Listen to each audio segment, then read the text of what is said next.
चाहते हैं कि भैया जौनपुर के आपके जिले के ही गायक हैं, तो आइए भैया।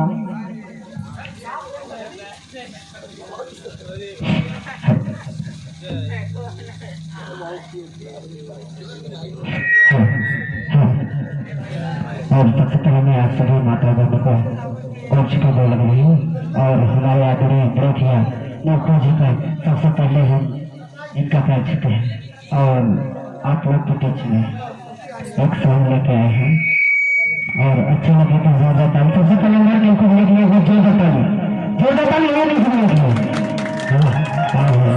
जो मेरा हुआ